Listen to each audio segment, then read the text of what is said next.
laawol kisal ko laawol peewal e ɓantal. Bismillahi irrahmani irrahim. Aaden on si bonki tabiti e dow debbo muɗum ko laaɓi pos andama wondema o debbo ɗo ko janfotoɗo ka mbaldi haray ko o yamirte koyo o seerumo wata o jogi to sugu on ɗon yoɓe waynodir hay si tawi noon ɓe neeɓi diino ma ɓe jiidodi haray sugu on ɗon wona ñinneteɗo e ley on moƴƴo ɗon. Hay si tawi noon on debbo ɗon ɓangini tuubu buye gorko on ko wasiyete ko wata o jogi to sugu makko. Si tawi tuubu buye makko on ko goonga yo laaɓir nokkugoo. Sabu noon goɗɗo nde o yanata e bonki sugu kinɗon ka ara noon hino satti ha kono nde o fillitoto nde o wowtoyta ɗum ɗon hino weeɓa awa wata o testu ɗum ɗon o inna awa haray ɓay oɗo inni tuubi himo jogitademo kadi. Cheytane hino cuɗana aaden on bonki hino cuɗana aaden on bakkatu ko tongata ko nde o heɓata occasion goo o tamƴinoɗo hay e gooto andantamo ɗum ɗon haray e hino cheytane foolaymo kisan o yanta kadi e muɗum. Hare noon ko yowodiri e mbaldi wona ko fijirte ɗum waɗi si tawi sharia waɗi uquba sanction ɓurɗo sattude on woni e dow zina tenti noon si tawi on tigi ko o meeɗuɗo tiggude ma ko o meeɗuɗo tiggede. Darnugol on tigi bugomo kaaje ha o maaya wona hunde samakalare noon ɗum fof ko tentinta ko haaka sharia rerɗi e reenugol di'e yimɓe ɓen hara di'e ɗen jillodiraali hay gooto bonnanaali oya mbaldi makko ma danki makko awa hara gonsengo ɗon wona fijirtengo on tigi si ɗum ɗon tabiti e dow makko tun hara wona e sikkitareji tun hara laaɓi wondema o waɗi ɗum haray wata o jaɓane ɗon konngol tuubu buye ma hunde kaari naam tuubu buye makko yowno hakkunde makko e jooma makko kono noon wata o ñiiɓu e dewgal on gorko ɗon haray ko ɗum ɗo woni ko gorko kala wasiyete wata o jaɓu bonɗo wona ley makko. Si tawi noon ɓe waynodiri e sugu ɗum ɗon fayɓe ɓen ko kanko gorko on woni ko jogotoɓe bonɗo jonnatake fayɓe wano noon kadi si tawi ko gorko o wonno bonɗo ɓe waynodiri saabu bonki gorko on fayɓe ɓen ko kanko suddiɗo o woni ko dankotoɓe sabu noon bonɗo jonnatake fayɓe sakko o bonna ɓe kamɓe kadi. Hiɗen toroyo allahu reenu en renana en ɓeygureji meɗen ɗin o danda en janfaji janfotoɓe e boneji bomɓe wallahu ta'ala a'lam. Bismillahi irrahmani irrahim. On aaden feƴƴinɗo ɓeygu makko andali ha embere idda on lanni foti ko lebbi waɗima ɗum ko duuɓi haray idda sonna makko ko fuɗɗoto ko gila ñande moodi makko feƴƴini hay si tawi o andali noon si tawi ko o humpitoto lebbi 4 e balɗe 10 ɗen timmi haray o waɗata idda goɗɗum goo sabu noon dumunne idda on yawti haray ko wonata sababu idda ko feƴƴingol ngol konko innete noon sababu koye ɗen ñawoje inneteɗe al ahkamu shar'iyatu lwad'iyya tawa haray andugol sartinaka e ɗen ɗon ko ɗum waɗi on tigi gila ñande modi makko feƴƴini haray o naati e idda wano noon kadi si tawi modi makko inni seerimo hara ko nokkugo o wowli ɗum kanko suddi ɗon o humpitaki o humpitade wo nde tawata dumunne mo iddatono e muɗum on yawti haray idda makko on ɗon timmi o innata ko gila ñande o andi o fuɗɗoto idda haray ko gila ñande cergal ngal waɗi ma ɗum oɗa feƴƴini idda on fuɗɗete limede wallahu ta'ala a'lam. Bismillahi irrahmani irrahim. Si aaden on ƴamiji o fanni man dokkal ngal timmali dewgal ngal huma haray ko ñawore janamɓe ɓe ƴettata daganta ko ɓe humpodirgol e dow gundo foti ko noddidirgol téléphone ji ma ɗum ko windidiralngol ma ɗum ko jonnidiralngol photo ji ɗum ɗon on fof o newnantake kanko gorko on o newnantake kanko jiwo on haray si tawi on tigi faala yi'ude mo faala tiggude on ko sharia newni koyo o yahu ka jiwo on o yi'amo toon hara jiwo on hino wondi e mahram muɗum wano baba en makko maɗum koto makko o ndaara jiwo on ndaaramo si tawi ɓerɗe maɓɓe suusidiri haray ko ɗum woni toon si wona ɗum kadi ɓe ndaara laawol goo kono weddodugolɓe e humpodirgolɓe e gundo ɗum ɗon jeyaka eko bindi ɗin ñinni kon ɗum fof noon hino tindina en haa ka l'islamu reeni fi suddiɗo wona yo hay e gooto fijirmo sabu noon si ngal damal ɗon udditanoma worɓe ɓen naaɓe fof feewi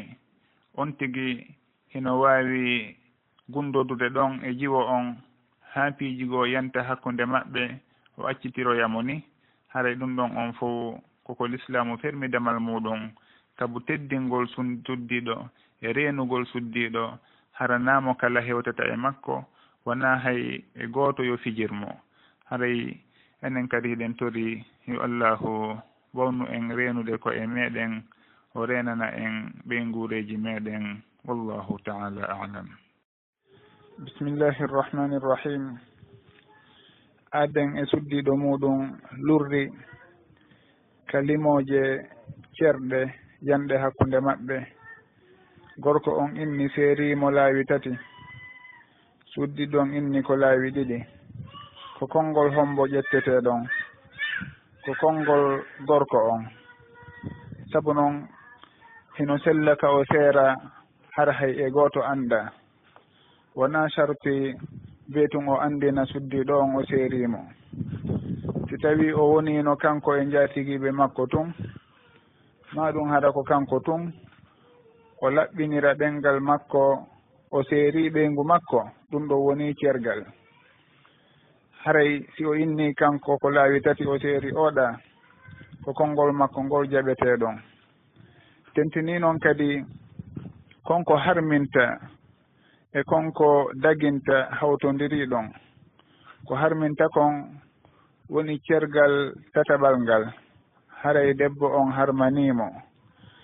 ko daginta kon woni si tawi en jogitike konngol suddiɗo on woni ko ɗiɗi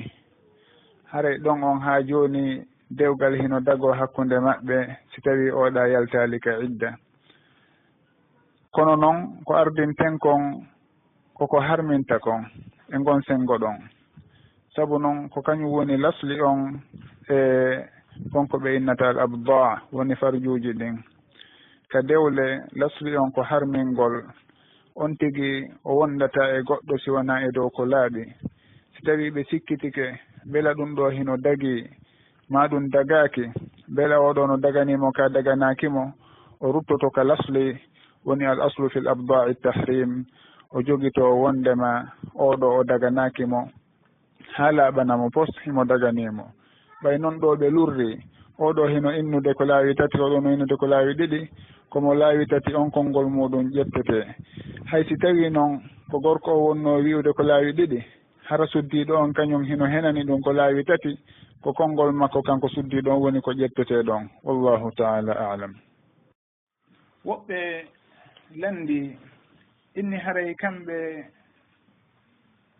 hino woodi suddiɗo wi'uɗo moodi muɗum wallitatako ɗum e golleji ɗin ka suudu e hino noon si o landike moodi makko kadi mbuuɗi ko moodi makko inata ko ala e hino himo gollude kanko moodi bo on himo heɓude ko waɗa tam jini kon ko honɗum woni ko wasiyotoɗen sugu on ɗon adi fof taw suguɗen lande si arani goɗɗo wataw innu awa haray moodi bon hiɗa hani wadde hunde kaari ma hiɗa hani wadde hunde kaari sabu noon o anda si tawi kono woniri suddiɓe ɓen woɓɓe jokkay faale muɗum waɗanam hay tawi gorko on himo mari mbuuɗi ko waɗira ɗum ɗon kono himo mari kadi programme ji goo haray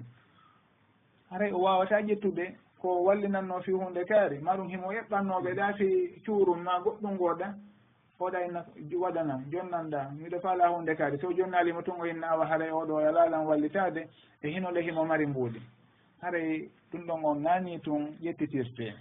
suddiɗo na'am on tigui wallitotomo farilla on koyo on tigui timmin farillaji ɗin holtinamo embere farilla on innalde haare holtinaymo lewru kala kono yo taw haray mo mari ko ɓorno ko yaltira ko surratamo ɓandu ndu no coñci saria wa'ata noon yo taw kadi himo ñammindemo himo honnimo himo timminanimo kadi ko banggen balndi ɗum ɗon si tawi woni haray ko ndu woni farilla on ko ɓeyditiɗo wo ko moƴƴere e dow moƴƴere wona yo on tigui inno kañum ko faalawo ko yo heɓu hay si tawi modi makko hino mbaɗi programme ji o kanko o haajaka e ɗum ɗon ko faalawo ɗum ɗon ko yo heɓu si oɗa inni haare dey muñanolal ngal ɗo maɗum naam mbuɗi miɗo jogui kono noon miɗo mari programme goɗɗum ngo o nawɗo alalan e jonnude haare wona noon ƴettirte mburat ɗin waɗa suguɗel lande ɗon wona yo en felu aden on ɗon e ɗon ha ande muradu ndun no woniri tigui haɗa suuɗum ɗon kadi ko ruptete ko e ñawore haɗa gorko e suddiɗo so tawi ɓe haaɓi maɗum ɓe yeddotiri e goɗɗum maɗum oɗo tuumi o e goɗɗum koɓe yahu ɓe jooɗo ɓe yewtida kamɓe hakkude maɓɓe maɗum kamɓe e ñawowo on maɗum ceernojo moɓe hooli on ɓe yewtida ha o yewtoɓe are ko ni woniri ñawore nden ko wiyeten noon ka bange wasiyagol ko huuɓi haɗa wona fi on kaɗon tun aaden on hino labande o wallitoto sonna makko ka galle e ka golleji suudu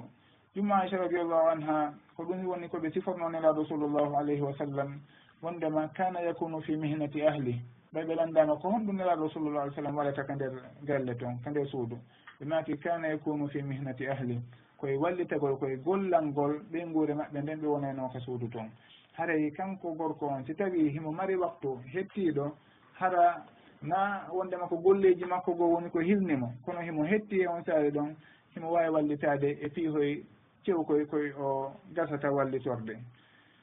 si en yii hande goɗɗo gorko jongalle hino jooɗino danko penuhu no gasa woɓɓe si rewi ɗon innayi oɗo ko ɗum ɗo ko jokki ko ndo ɗo jokki na noon fis tawi o innimo ƴettude kon yaha sanzana kon kuusuhum kon ɗum ɗon haara ɓe andi oɗo on awa ɗum ɗon on fof hino jeeya e ko labinta dewgal on tigui wallito ɓeyngure makko nden ka nder galle toon si tawi oɗa hino nawni ma himo ronkere goo ma himo hilni golleji goo e hino nokku goo ɗon hino tuuni no hato jine fittugol ko haɗi gorkon kanko ƴetta o fitta si tawi himo hettani ɗum ɗon ma ɗum wara wallito e misal ka lawƴugol honɗum woni e muɗum ɗum ɗon fof hino jeeya e ko labinta wondigal kaw en jaali koy ɗum ɗon on fof hino jeeya e ko on tigui moƴƴorta e ɓeyngure muɗum nden ɗum ɗon kadi woni ko watta weldigal hakkudeji maɓɓe kono si tawi on tigui wallitata komo fes oɗa no muusede oɗa hino tampi himo ronki o haajaka kanko koyo murat ɗin timmu tun hey ɗum ɗo no tuniri hey ɗum ɗa no warrini ɓay kunkun ɗo a changeali kon tawa joni hay oɗo ko ɓorni haɗi wallitoɗama on kadi conciyan ɗin ɗi pasama ɗi laaɓi ɗo haray si tawi on tigui no wawi wallitade yo wallito si tawi kadi mo wawi ƴettude conci ɗin jonna nokkugo ɓe wupanamo toon maɗum ɓe pasanamo toon himo mari ko yoɓira sugu ɗum ɗon yo wallitor kadi on alhaali ɗon o foy jintinana sonna makko wona yo jogito toon awa haray kanko haqqeji makko ɗin koyeɗi timmuɗi fof su galle ɗen kadi oɗa woni ko rondaɗi fof haray ɗum ɗon koyo wallidiri e muɗum yeru no gasirta o haray noon suddiɗo on kadi wona yo wonu aaden ɗaytuɗo saabu noon woɓɓe goo si tawi hiɗo wallitade ɓe e golleji maɓɓe ɓe yowitoto e dow moɗon siɓe andi hiɗon wowi arde ɗo tawa ɗo no tuuni fitton joni siɓe yiiɗon hino tuuni siɓe accude ɗon ɓe yaaha ɓe jokka ɗo goɗɗum goo hay tawi noon na golle hittude maɗum ɓe yaaha ɓe waalo ɗaɓe foto si on ari ɓe habbo koyon fittu ene ɗum ɗon fittali ha joni na ɗo wowi fittude awa haray ɗum ɗon kadi wata suddiɗon wa'uno yo anndu oɗa koye wallitade mo woni si tawi oɗa heeɓi feere awa si wona ɗum wata o habbormo golle makko ɗen bal so no wowi o eto kanko gorko on si yimo etade ko ɗon ɓurta heɓude courage fi wallitagol mo. Kono si tawi oɗa joni watti accitude golleji mum ngo habbora gorko on yaha ha accita kañum kadi. Saabu noon goɗɗo yiɗa yowitede e hoore muɗum fesno tentino wona golle makko. Oɗa so accite golle muɗum ɗen saabu eno tambini oɗa wallitoto ɗum. Wallitoto ɗon kañum kadi accay ɗon hara wallitota ko han kadi wurin ɗum ɗon addoya noon joni sattodiral hakkude maɓɓe ha tawa oɗa ene jokki kañum kadi golleji ɗin oɗa kañum kadi kala ko manki ɗon o wowlay a fittali ɗo waɗali hunde kadi a waɗali hunde kaari saabu noon oɗa joni wattino yewitade dow makko haray yoɓe fof ɓe wonu newodirɓe ɓe wallidira e ɗen cende ɗon suddi ɗon wata o habbor gorko on golle muɗum kono noon gorko on kanko kadi so yii piiji goo yo wallito suddiɗo makko on e muɗum ko ɗum ɗon on woni ko yaadi e sunnanelaɗo sallllahu alayhi wa sallam no yumma aicha radiallahu anha fillitori en ɗano fillitorani en ɗanon wallahu taala alam. Bismillahi rrahmani rrahim. Jiwon sikon okkama yaye makkon ko kamɓe woni kon e ne'ude yaye makkon noon tiggirama nokkugo beela on modibo yaye makkon ɗon hino wonana kum mahram hara hino dago kaɓe jillodire goo o woye yaye makkon modi muɗum wona mahram makkon ko wonata mahram makkon ko bappa makkon tigi ma ɗum kawo makkon ko innete noon bappa ka sharia ko on hawtuɗo e baaba en on tigi nene e baaba ma ɗum hawtuɗo e baaba en on tigi baaba ko woni kadi kawo ka sharia ko on hawtuɗo e nene on tigi nene e baaba ma hawtuɗo e nene on tigi baaba ma ɗum nene tun kono yanñataki ɓuri ɗon wona suguno jikkinorɗen noon oɗo ko nenirawo on tigi oɗo ko bappirawo on tigi haray ɗum ɗon on fof jeyaka e ko newnata piijigo hakkunde gorko on e jiwo on awa wattanen yili fota e suguɗin keedi ɗi sharia happi ɗon wata en yanñuɗi ɓuri ka sharia happi ton si wona ɗum en naata e palje on tigi si tawi himo ne'ude paykun yo andu paykun kun ko homɓe dagani kun ko homɓe harmi e makkon ko homɓe paykun kun salmodirta ko homɓe woni kun salmodirta wata e yanñuɗen dame ɗon sakko faljen wona aada jokketen ɗon wona wi'i yimɓe ma ɗum faale yimɓe foko bindi ɗin happi kon e hino ko ɓe ɗo woni newnaɓe ɓen fi yoɓe yi'u ma ɗum yoɓe hiwrodir ma ɗum yoɓe salmodir e oɗo ko ɗon woni ko haadeten en ɓeyditata ɗon goɗɗum ngo wallahu taala alam. Bismillahi rrahmani rrahim. Bappa moodi suddiɗo wona mahram on suddiɗo ɗon ko wonata mahram suddiɗo on ko bappa makko kanko suddiɗo on tigi ko woni noon bappa ka sharia ko on hawtuɗo e baaba en on tigi foti ko nene e baaba ma ko goɗɗo e ɓen ɗon ɗiɗo kon ɗo wiyete bappa kono bappa moodi makko e kawo moodi makko miññiraɓe kotiraɓe moodi makko ɓen ɗon fof ko jananɓe e makko na hunde wo dagi hakkundeji maɓɓe wallahu taala alam. Bismillahi rrahmani rrahim. O wi'i baaba en suka on si hino karhudemo hino forsudemo no o tiggira e hino noon kanko o yiɗa tiggude fewndo ɗon beela hino waɗɗimo nde o ɗoftotoɓe kaa ko honno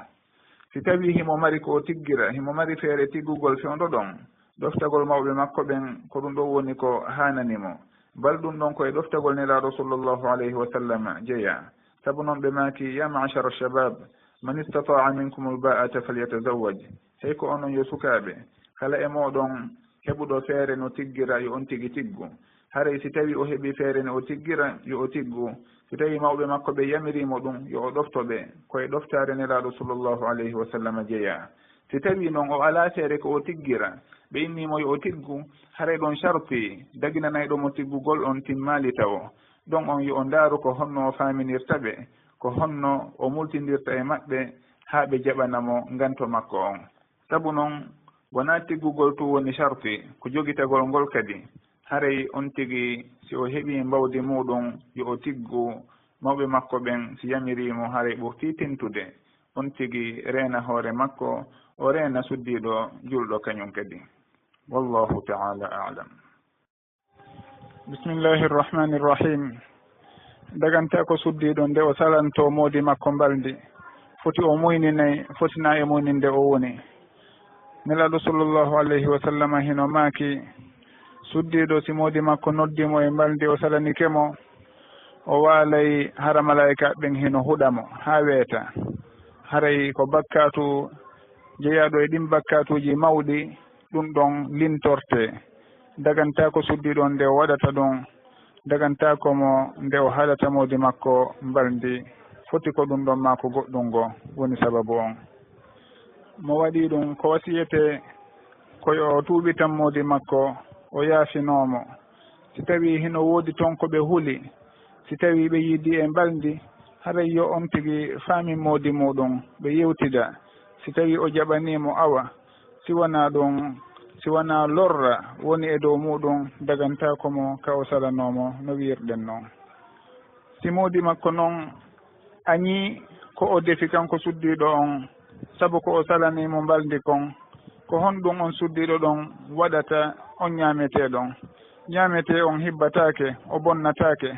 haɗay kala ko tawata himo naftore on tigi o naftore foti ko kanko ñaami foti ko ɓe nguure makko ñaami foti ko woɓɓe goo o jonni haray ko noon gerdete kono wona yo o bonnumo kono noon haray yo o yaafino moodi makko fota wata o waɗu ko tawata moodi makko añiray ñaamete makko sabu muɗum si wonade hara ko gorko o woni ko tooñi añiri ni tun kono wata won hara ko sugu on sababu wiyaɗo ɗon woni salanagol suddiɗo on moodi muɗum mbaldi wallahu taala alam. bisimillahi irrahmani irrahim. o wi'i si aaden on fijidi e ommo o ƴami kono mbaldi yanaali hakkunde maɓɓe mbela ɗum ɗon hino harmin hakkunde maɓɓe o woye kono noon ko bakkatu woni ko ɓe waɗi ɗon sabu aaden on adi o okkeede haray kanko e ommo o ƴami ɗon ko ɓe jananɓe na hunde wo dagoto hakkunde maɓɓe haray noon wata aaden on welsindo e suwungal damal ɗon sabu noon hingal waawimo udditande damal fitna damal bonki wi'en noon kadi sukaaɓe ɓen yoɓe rento fota wata kanko suka on wata o jaɓu on mo o ƴami andiramo piijigo e bonkiji adiɓe tiggindirde wano noon on jiwo wata o jaɓu moodi makko ma ɗum on ƴamuɗomo andiramo bonki hoy adiɓe tiggindirde sabu noon kala e maɓɓe annduɗo oɗo dey himo jaɓa sugu koye pii hoyɗo e hino wona dagi koye wona laaɓu koye ɗum ɗon hino adda sikkitareji hakkundeji maɓɓe nde ɓe resindiroyi awa suuɗin piiji ɗon ko woɗɗiteteɗi yo aden on wawu jogitade hoore muɗum si wona ɗum himo wawi mortade awa yo jama on reenu hoore muɗum kadi ka dewle hara ɓe yahali e kala konko hino sikkintina moɓe wondi e maɓɓe wallahu taala alam. bisimillahi irrahmani irrahim. suddiɗo si o heeɓi modiɓɓe ɗiɗo ka aduna ɗo woni arano on feƴƴini e misal goɗɗo go ƴettitimo ka aljanna ko hombo e maɓɓe o wondoyta karama koɓɓen hino lurri e muɗum woɓɓe innayi ko ɓurɗo moƴƴude jikku e maɓɓe o woɓɓe inna o suɓindinte kono haray hadise selluɗo on ko tindini wondema ko sakkiti ɗon e maɓɓe o wondoyta sabu noon ari e qissa wondema Muawiya radiallahu anhu falano resude Umma Darda radiallahu anha Umma Darda ngantini o wi'i o nani mawdi makko woni Abu Darda hino wi'a nelaɗo sallllahu alayhi wa sallam maaki ayyuma imra'atin tuwfiya anha zawjuha fatazawwajat ba'da fahiya li akhiri azwajiha kala on suddiɗo mo mawdi muɗum feƴƴini o resa ɓaawo on mawdi boɗon haray ko sakkitiɗo on o wondoyta e muɗum ɗum wanno si tawi Ummu Darda ngantini o jaɓali goɗɗo go ƴettamo ɓaawo Abu Darda sabu noon o inni o suɓatako hay e gooto dow Abu Darda radiallahu anhu wa anha haray ko ngol ɗo woni ɓurgol ɓattade e sowaba ngol kono hadise ko ari on tigi komo ɓuri ko ɓurɗo moƴƴude jikku o wondoyta e muɗum hadise on wona selluɗo wona tabituɗo no karama koɓe wi'irta noon innoɓe on tigi o suɓindinte ɓen haray ɓe andanaka hadise selluɗo kamɓe kadi awa ko mo o sakkiti wondude on ko on ɗon o wondoyta ñande janngo no bindi ɗen tindiniri ɗo ni. Wallahu ta'ala a'lam. Bismillahi rrahmani rrahim.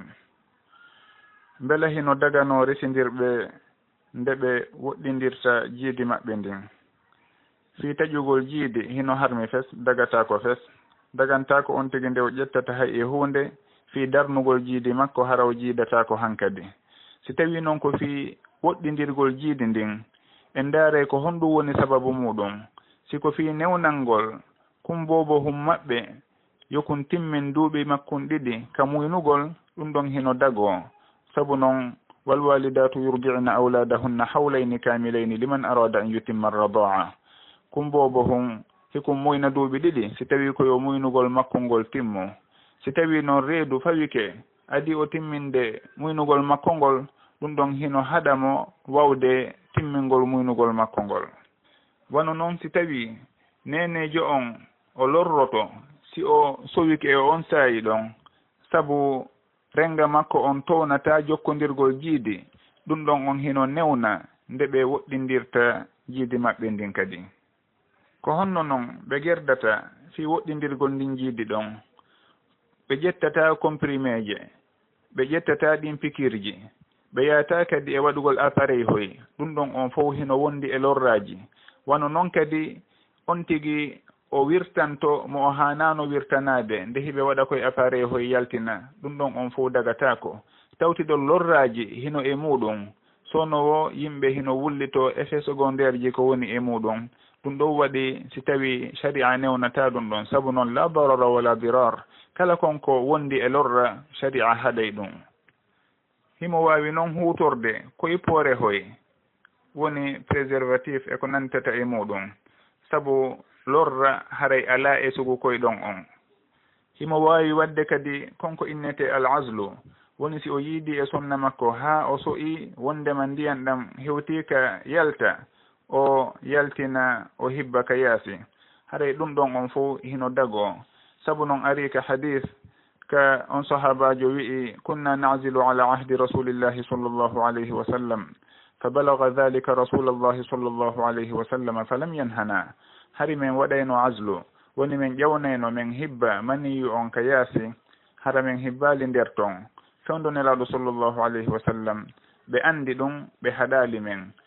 nelaɗo sallllahu alayhi wa sallam goɗɗo landiɓe kadi wondema himo mari korɗo e hino o waɗay azlu woni o hibbata ndiyan ɗan nder ton fi wata o sowo nelaɗo sallllahu alayhi wa sallam makanimo inna dhalika la yamna'u shay'an aradahu llah ɗum ɗon haɗata hay e hunde ko allahu muuyi woni on tigi o hibbi ndiyan ɗan ka yaasi ma ɗum o hutori goɗɗungo si tawi allahu muuyi tun laatoto awa ɗum ɗon hino dagi no bindi ɗin tentiniri noon kono noon jeyaka e ko ɓuri kon woni waɗugol azlu sabu noon ari e hadisaji go kaniraɗo sallllahu alayhi wa sallam inni dhalika alwa'du alkhafi ko ɗum ɗon woni ombitugol suuɗingol ngol hiɗen andi hari adi l'islam woodayno woɓɓe waraynoɓe jiwɓe muɗum surraɓe hara hiɓe wuuri ko allahu daaliɗa kon wa ida almaw'udatu su'ilat bi ayi dhanbin qutilat nelaɗo sallllahu alayhi wa sallam nandintini azlu on e ngol ombitugol ɗon haray ko ɗum waɗi si tawi karamokoɓe ɓen innay hino añande on tigi waɗata azlu on tigi nde o accata ɗon ko ɗum ɗo woni ko ɓuri hawrude kon fanni man noon lorraji heɓaki e muɗum si wona ɗum on tigi o calcula wano ɓe innirta noon fatratul aman si tawi suddiɗo on fiilike laaɓi hande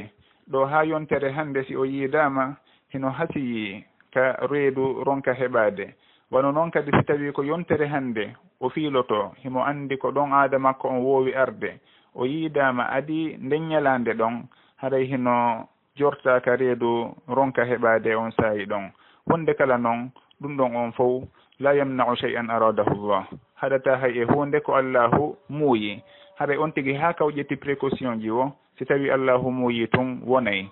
on tigi noon si tawi wawi muññade kanko gorko on e kanko suddiɗo on hara koye dow kaldigal maɓɓe hiɓe wawi ɓe fof muññade ɓe haldi ɗum haray ba'si ala nde ɓe muññoto yiidugol e saayiji ɗiɓe huuli jiidi e muɗum ɗin kono dagatako ka gorko on woɗɗito suddiɗo muɗum on fi hulugol jiidagol on suddiɗo ɗon dagatako ka suddiɗo on woɗɗito gorko muɗum on fi dogugol jiidi ɓe fof hiɓe kafi ka fayɓe hiɓe kafi ka mbelenduru haray ko ɓe halda ɓe fottana si tawi ɗum ɗon dago hakkunde maɓɓe sabu noon on tigi si tawi himo ƴawnude hibba ka yaasi maɗum himo hutorde koye poore hoy ɗum ɗon on fof hino ɗuyta tuuyo ko on tigi heɓayno kon si ɗum ɗon waɗano haray ko ɗum waɗi dagantako hay e goto e maɓɓe nde waɗata goɗɗum e ɗum ɗon si wona hara ɓe halduɓe fotti. anditen noon anditen sonowo wondema jiidagol hino jeeya eko sharia rerɗini kon ɗuɗɗingol moftenelaɗo sallllahu alayhi wa sallam wata on tigi waɗu hay e hunde ko tawata hino ɗuyta jiidi makko ma hino woɗɗindina jiidi makko si wona hara ko sababu jaɓiniɗo ka sharia haray ko ɗum ɗo woni ko wasiyondirten yo allahu arsiku en zurriyaji wuruɗi barkinɗi o barkina e meɗen o ɗuɗɗinira en moftenelaɗo sallllahu alayhi wa sallam o malna en fo hande e janngo wallahu ta'ala a'lam. bismillahi rrahmani rrahim. aaden si hino mari suddiɓe ɗiɗo ma ɓuri goɗɗo e ɓen suddiɓe ɗon setike yahi voyage arti ko honno fi sendugol ngol hakkunde maɓɓe ka mbalndi on setinoɗo ɗon siko moodi makko nulunomo hara ko fi haaju moodi makko o yahuno si o arti moodi makko yoɓitaymo ɗen balɗe ɗe o waalali ka makko si wona noon moodi makko nulunomo wona haaju moodi makko o yahanno ko haaju makko wano commerce njulankaagu maɗum hiwrayogol mawɓe makko maɗum goɗɗum ngoo si o arti o yoɓitatake ñande o hewtiti moodi makko fuɗɗoto senditande ɓe sendude hakkunde maɓɓe fiika mbalndi ko hombo noon o fuɗɗorta ka sendugol ɗon ko ɓen luttunoɓe ɓe o wonduno e muɗum ɗon kako on artuɗo iwɗo ka safari muɗum hewtiti mi aali e bindi ɗin ko toɗɗi goɗɗo e ɓen ɗon haray yo o ndaaru ko honɗum woni ko ɓuri hawrude kon si o tawi ɓay himo wonduno e ɓeeɗa o dumunne ɗon fof oɗo noon koye hewtitude woni o tawi o fuɗɗor on ɗon ka sendugol kesum ɗo haray ba'si ala e muɗum si wona ɗum o waɗa qur'a woni urɓa hakkunde maɓɓe mo inde muɗum yalti o fuɗɗora on ɗon haray qur'a on hino ñaawitire e suguɗin alhaaliji wano o winda inɗe maɓɓe e kaydi hoy on tuma goɗɗo ƴetta kaydi hum kon o ƴetti inde muɗum o haray ko on ɗon woni mo o fuɗɗitorta sendugol ngol ɓay tun woni oɗa o hewtiti e hino ko wonɗo e fuɗɗitade kadi sendore nden hakkunde ɓen suddiɓe makko ɗon siko gorko on kadi woni e setade himo faala yaadude goɗɗo e suddiɓe makko ɓen o suɓike tun goɗɗo e maɓɓe o yaadi e makko si o artoyi o yoɓitay hedditiɓe ɓen ñalaɗe maɓɓe ɗen si tawi noon ko qur'a woni ko waɗannoɓe urɓa inde goɗɗo e maɓɓe yalti kon ɗo on woni e yaadude no nelaɗo sallllahu alayhi wa sallam warrayno noon haray o yoɓitantaɓeeɗa si tawi o artitoyi ɓe fuɗɗitoy to sendore hetere nde kanko gorko on o iwti ka voyage makko wallahu ta'ala a'lam. bismillahi rrahmani rrahim. goɗɗo himo wonduno e jiwo ɓe fijidi haa mbal ndiyani hakkunde maɓɓe on tuma noon ɓe faalama andude ko honɗum woni ko sharia wi'i e maɓɓe e bange ƴettindirgol ma satitagol nden faljere nde ɓe waɗi ɗon haray ɓe waɗi bakkatu mawɗo waɗɗike nde ɓe tuubata ɓe fof e allahu ɓe laɓɓina tuubu buye on fii noon ƴettindirgol hakkunde maɓɓe dagatako sabu noon goɗɗo si tawi o bonidi e goɗɗo mbaldiyani hakkunde maɓɓe ɓaawo dewgal woni na e nder dewgal haray dagatako hankadi ka ɓen ɗon okkindire ko ɗum woni ko ɓuri sellude kon e makuli ceernoɓe ɓen ɗum ɗon hino nandita e ñawore on warɗo moronayno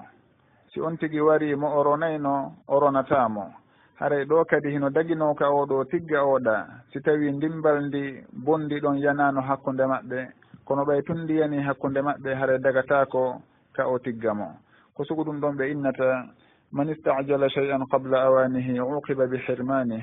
kala on hawjirɗo hunde adi waktu mayre hewtude o lettirte o pinirte haɗugol mo nden hunde ɗon. haray ko woɓɓe wi'ata on tigi si tawi tuubi hino sella ka ɓe okkindire en innay tuubu buye si tawi selli si tuubu buye laaɓi on tigi o woɗɗitoto konko naɓunomo e on bakkatu ɗon. haray nayo on tigi innu tuubi awa joni yo okkindire on mo boni duno ɗon. sugon tuubu buye ɗon wona kanko wi'a. ɗum wayi haray wurin wa récompense ugol mo woni yoɓugol mo waɗanamo kado e dow kin bonki ki o waɗi ɗon. e hino noon ngal damal si udditama ko damal bonkiji wono woɓɓe woni e warrude noon on yiyay suka on e jiwa on ɓe halda yoɓe boni du wurin yo reedu wonu hakkunde maɓɓe fiyo mawɓe jiwa on ɓen okku suka on jiwa ɗon. haɗa ɗum ɗon fof ko dame bonkiji noon. e hino noon hino tabiti e ɗin qaidaji ɗen tugale wi'ade ka sharia saddu zara'i. haray fermugol damal naɓaygal eko harmi koko waɗɗi saddu zara'i'i ila almuharrami hatmun ka fathiha ila almunhatimi. ɗum fof waɗi si dagatako ka goɗɗo tigga on mo o bonidi haray dewgal gasata hankadi hakkunde maɓɓe si tawi ɓe tuubi tuubu buye maɓɓe laaɓi ɗum ɗon ko hakkunde maɓɓe e jooma maɓɓe. kono noon ka bange ñaawore aduna ɗo en newnantaɓe wondugol e dewgal. wallahu ta'ala alam. bismillahi rrahmani rrahim. fi tiggugol mo wona julɗo.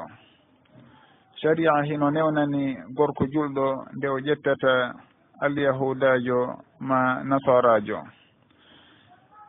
walmuhsanatu min almu'minati walmuhsanatu min alladhina utul kitaba min qablikum. kono noon yo taw hara gorko on ko anduɗo diina makko kilɗuɗo e diina makko wona hulanɗo hoore makko si o tiggi oɗa mortagol naata e diina on debbo ɗon. wona kadi hulanɗo fayɓe muɗum fi tawtugol ɓe diina nene maɓɓe bal haray gorko on ko anduɗo diina makko tiiɗuɗo ka diina makko wawɗo pooɗude on debbo makko ɗon e diina makko kan diina l'islam ha oɗa naata e l'islamu ɓe wonta ɓe nguure l'islam. si woni raali noon haray gorko on newnantake tiggugol sugu ɓen ɗon.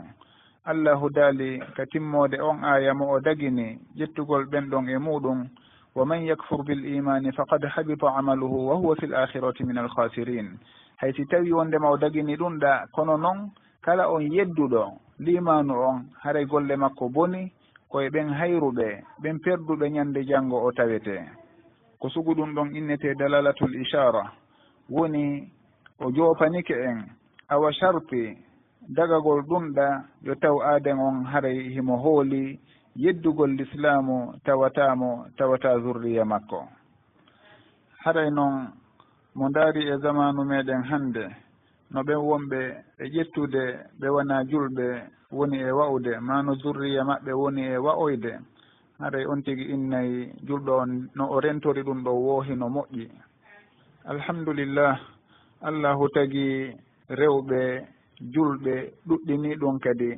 haray on tigi si o faalama yo o ndaaru wasiya nelaɗo sallllahu alayhi wa sallam on fadfar bi dhati ddin taribat yadak. on tigi o ɗaɓɓu jon diina ko honɗum no woni jon diina honɗum woni jon diina ko on jogitiiɗo diina l'islam on ɗoftiiɗo jooma makko on hunnuɗo ahdi makko hakkunde e jooma makko ko on ɗon woni ko nelaaɗo sallllahu alayhi wa sallam wasiyi en haray kala on tiggowo yo o ndaaru on jon diina o ƴetta on ɗon hara o naadaali hoore makko e ɗi fitnaji ɗi woɓɓe woni e naadude hoore muɗum e muɗum sabu tiggugol mo wona julɗo.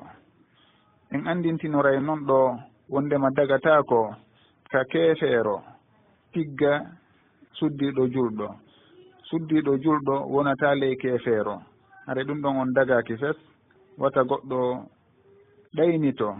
ha inna himo tamƴini oɗa si o ƴettimo on tigui o tuubay woni on keefeero ɗon ɗum ɗon o wona ko waɗete. si tawi wurin keefeero inni kañum hino wakkili tuubude yoɓe okkumo oɗa, so tawi ɓe okkimo o tuubay ma ɗum o tuubay ɓe okkamomo, wata on tigui okkitir noon wonɗo ley muɗum woni jiwo muɗum ma bandirawo muɗum. na sugu on tuububuye ɗon faala ɗen. on tigui si tawi o tuubi tuububuye laaɓuɗo o woni julɗo hara wona fi ɗum ɗon on, naam hiɗe wawimo okkude. kono noon si tawi ko sugu ɗum ɗon o humidiri tuububuye makko e muɗum, hara yo ɗaɓɓir nokkugo, kono wata en ƴettu jiwa meɗen sonnenmo e ley on ɗon. si tawi goɗɗum ngo yantoyi toon, hara hiɗen tawa e bakkatuji ɗin. yo allahu labinan en dewle meɗen ɗen, yo hawrindin en e sowaba ka suɓagol, o barkinana en. wallahu taala alam. bismillahi rrahmani rrahim.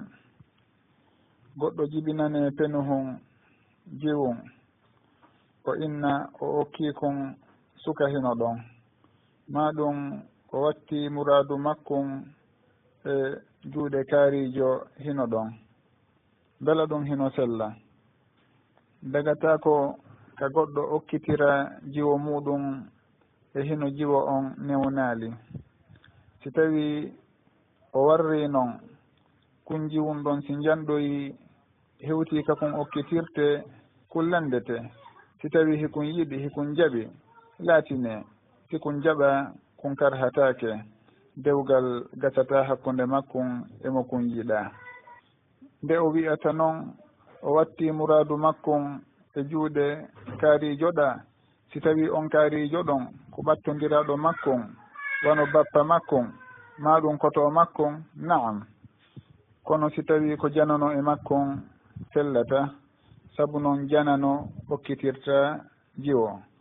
jiwo ko okkitirta ɗum ko gorol makko ngol woni ɓen waliyaɓe makko, baba en makko, koto makko, bappa makko, ɓiɗɗo makko jano. si tawi himo mari kanko suddiɗo on ɓiɓɓe janɗuɓe, haray ko ɓen ɗon on gasatamo okkitirde. hay kawo on tigui okkitirtamo, na noon fi goɗɗo goo. haray hay si tawi baba en kunjiwum ɗon watti fiyake makkun e juuɗe janano e makkun, on ɗon woni wonɗo kon e ne'ude. hay si tawi woniri noon, kono si hewtoyi ka jiwum kon okkitire ko waliyaɓe makko ɓen ɗa okkitirta kon, wona on janano ɗon, kanko ala konngol e dow makkon.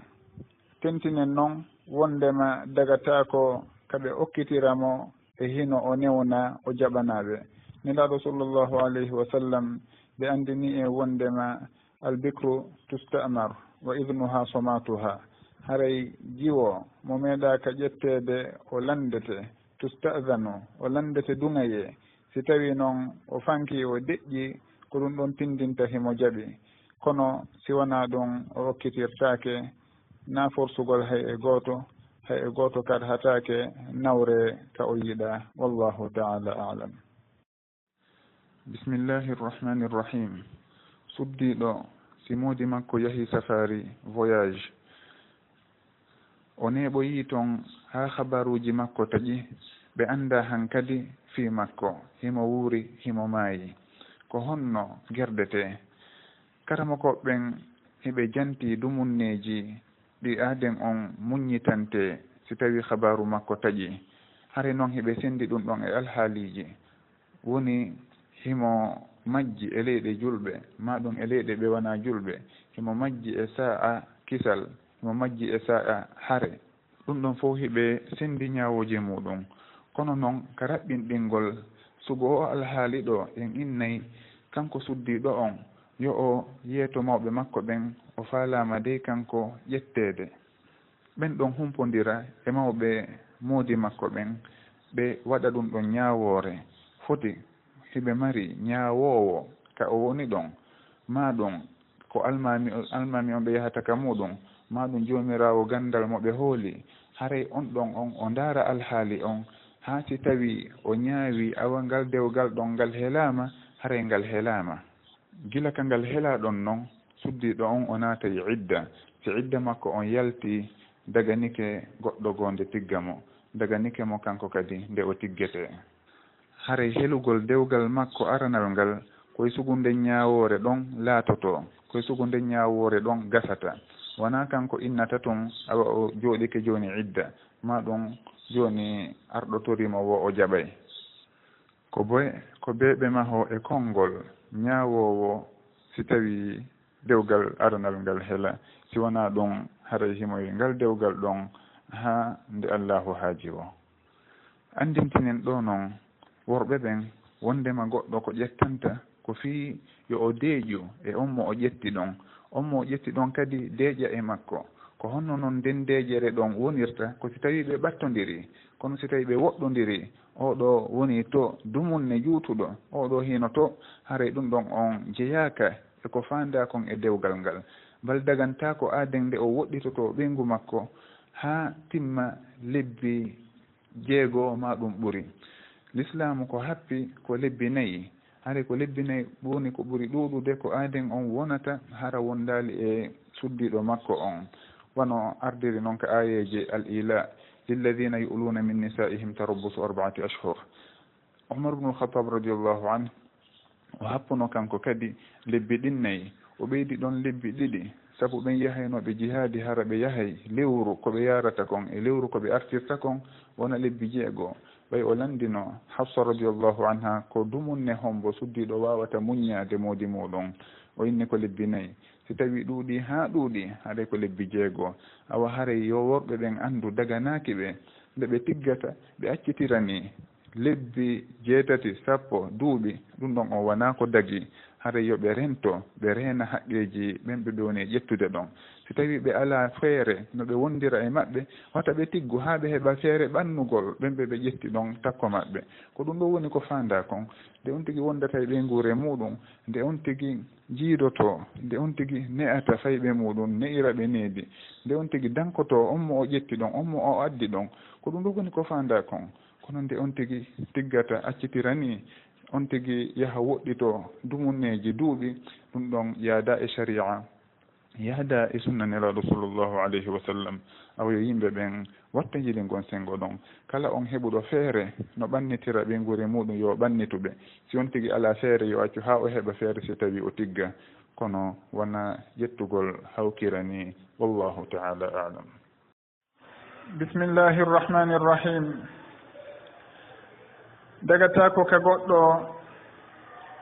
tigga hara himo anniyi ko ha e dumunne. dewgal ngal noon ka bange ñawoore sharia en wawata ngal ruttude ɓay en anda ko honɗum woni ka ɓernde makko. sabu noon koko feeñi kon woni ko ñawitirten. ko holli ko himo faala tiggude, o hollali ko ha e dumunne.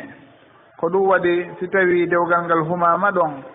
hingal selli ka kene, kono noon o waɗi kanko ko hananamo hakkunde makko e Allah on. haray daganakimo ka o tigga hara himo anniyi ko ha e dumunne. ɗum ɗon ɓe innata azawaju bi niyati talaq. si karama koɓɓen inni hingal sella woni ka kene ko feeñani en kon, sabu en anda ko woni ka anniye makko. siɗen anduno ɗum ɗon en haɗayno, kono ɓay ko kanko andi ɗum ɗon o ɓanginanali goɗɗo, en innay o waɗi ko hananamo ko daganakimo,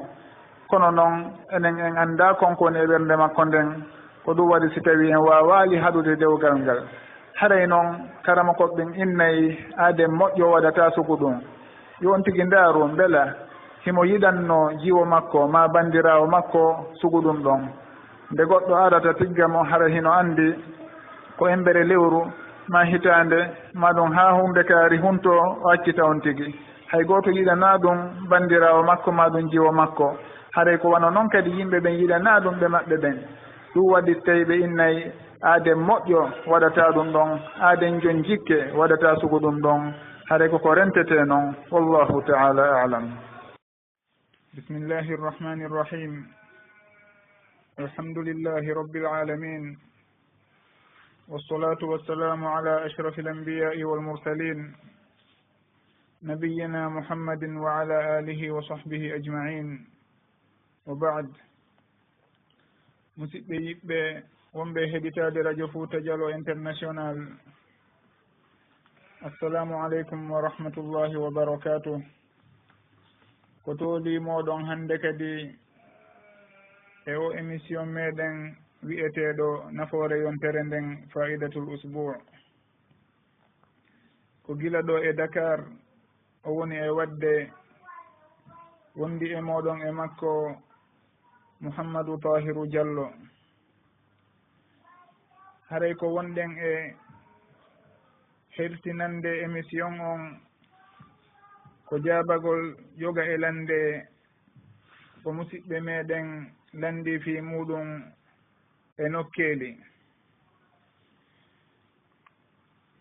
si tawi en jaabike lande seeɗa en udditey Skype on ka radio RFDI point Fouta. kala on heɓuɗo feere no jokkodira e meɗen tolnen mo wallidiren ko Allahu newnani en wo. haray hiɗen fuɗɗora ɗen lande ngal landal wi'ungal suka si tawi o heɓali feere tiggugol kono noon himo andidiri e jiwo ɓe haldi ɓe ƴettidiray kono noon waliyaɓe jiwo on ɓen andali ko hakkude suka on e jiwo on haaɗi mbela hino daganoɓe kaɓe jokkodira kaɓe humpodira e hino fi muɗum newaki tawo. dagata ko ka sharia nde gorko e suddiɗo jokkodirta nde ɓe humpodirta nde ɓe heɓata relation no o wawi wonde wo siwana e dewgal. haray konko ɓe landi ɗum fi muɗum dagata ko ka ɓeeɗa humpodira feere suka on si o heɓali ko o jombira tawo o hunnanali ɗum taho ko o yamirte ko konilaɗo sallllahu alayhi wa sallam yamiri sukaɓen kon ɓe maaki sallllahu alayhi wa sallam ya ma'shara alshabab man istata'a minkum alba'ata falyatazawwaj fa innahu aghabbu lilbasar wa ahsanu lilfarj wa man lam yastati' fa alayhi bissawm fa innahu lahu wija. hey ko onon yo sukaɓe kala e moɗon heɓuɗo taqa no tiggira yo o tiggu ko ɗum ɗon ɓurtamo wawnude hippude gite makko ɗen ko ɗum ɗon ɓurtamo wawnude renugol farju makko on. kala on noon mo o wawali resude mo hunnanali taho haray yo o hooru saabu noon hoorugol ngol hino helatuyo makko si o hoori no hoorirte noon. awa ko ɗum ɗon woni ko on tigui yamirte so heɓali feere ko o tiggira tawo dagantakomo ka o fododira e jiwo ɓe wona e jokkodirgol e humpodirgol e hino fi dewgal fewnditaki taho on tigui accay ha hunnana o andi himo faala o yaha e galle ɓenɓe o faala ɗon maɗum o humpodira e mawɓe on mo o faala ɗon o nodda ɓe o yewta ɓe haray dey himo faalirani o anda ko honɗum woni ko ɓe jaabotomo. si tawi yahi ha ɓe yonodiri e konngol ɓe haldi awa fi muɗum hino newo sharia newnanaymo kanko suka on nde o yahata o yi'a on suddiɗo mo o faala ɗon. ko ɗum ɗon woni ko sharia on newnata woni yi'ugol suddiɗo on hara wona kamɓe ɗiɗo tun kadi weddude kono hara waliyajo suddiɗo on hino tawa foti ko baba en makko ma ko koto makko ma ɓattodiraɗo makko jeeyaɗo e ɓen maharimɓe makko. haɗa ko ɗum ɗo woni ko sharia on newni kon kono nde ɓeeɗa jokkodirta feere ɓe humpodira feere newnaka ɗum ɗon noon hino uddita dame fitna. saabu noon si tawi gorko watti yewtidude e suddiɗo kamɓe tun feere cheytane soray hino naada ɓe e bakkatuji hino naada ɓe e goopi mawɗi. awa haray gon sengo ɗon on mo heɓali feere ƴettugol tawo wata o humpodir e jiwo hay e gooto ha o hunnana ɗum tigi o humpodira e mawɓe makko ɓen koɓe wi'animo wo ko ɗum ɗon haray jogitoyte yeeso toon. wallahu taala alam. bismillahi rrahmani rrahim. goɗɗo o bonidi e ɓeygu makko e hinoɓe fof ɓe anda woni kanko gorko on o anda oɗo ko ɓeygu makko, debbo on kadi anda oɗo ko moodi makko, ɓe bonidi noon. ɓiɗɗo heeɓi e ngal wondigal ɗon ko honɗum woni ñawore sharia e maɓɓe. haray ɓe jogitatake waɗuɓe zina, sabu noon mo kala e maɓɓe ko daganiɗomo woni ko yiidi e muɗum, wonde kala anniyeji maɓɓe ɗin ko anniyeji kanari, koko boni woni ko ɓe anniyino, kono noon ko ɓe hawrodiri e muɗum kon koko dagi kon, woni oɗo ko ɓeygu makko o yiidi, oɗa ko moodi makko o yiidi. wono woniri noon si tawi goɗɗo hino andi oɗo ko ɓeygu makko, nde himo yiida e makko o anniyo wondema kanko ko janano o woni e yiidude e muɗum ka ɓernde makko hara, ko ɗum woni fandunde makko e ɓernde makko, ɗum ɗo wattata oɗa janano e makko, haray ko dagiɗo e makko. ko woni tun ɓeeɗa hay si tawi en inni keerol zina yanata e dow maɓɓe, kono hiɓe ne'e. si tawi kaka ñawore sharia ñawowo on himo ndaara ko honɗum ɓe handi e needi ɓe ne'ire ɗum, foti ko foccugol ɓe ma ɗum ko goɗɗum goo. on bobo heɓiɗo e ngal wondigal ɗon ko o bobo halaljo, sabu noon ko e baaba en makko e nene makko woni ko o iwi, o innatake wona o halal, haray ko o ɓiɗɗo baaba en makko, ko e on gorko ɗo woni ko askinete e muɗum. sabu noon ko e nder dewgal woni ko ɓe yiidi, wonde kala fandunde maɓɓe nden hari ko bonde. wallahu ta'ala a'lam. bismillahi rrahmani rrahim. on jiiɗiɗo nde wootere ronkere hewtitimo tawi o wawata jiidade hankadi, on mo o jiidino aranum woni on suka o janɗi, mbela hino dago ka ƴette e on suka ɗon ndiyan ma goɗɗum ngo waɗane on babajo fiyo o wawu jiiditade. dagatako sharia newna nde ndiyan jillidirte mo kala e ndiyam muɗum. ko ɗum waɗi si sharia yamiri yo suddiɓe ɓen naatu idda, ɗum fof ko fi renugol di'e yimɓe ɓen hara di'e ɗen jillodirali. si tawi goɗɗo kadi yahi e jihaadi o nangi toon korɗo, haray dagantakomo nde o yiida e makko ha on tigi waɗane konko inete istibra, woni o fiilo ande wondema renga on hay e hunde ala toon. ɗum fof hino jeeya e ko sharia teddiniri banu adama, wata hay e gooto jillidir ndiyam muɗum e ndiyam goɗɗo goo. ko wano noon dagata ko nde maniyu goɗɗo ƴettete waɗe e renga suddiɗo janano e makko, ɗum ɗon on fof ko fijirgol jiidiji ɗin, haray dagata ko ka sharia. janano nde ƴettante maniyu muɗum wattane debbo janano e makko,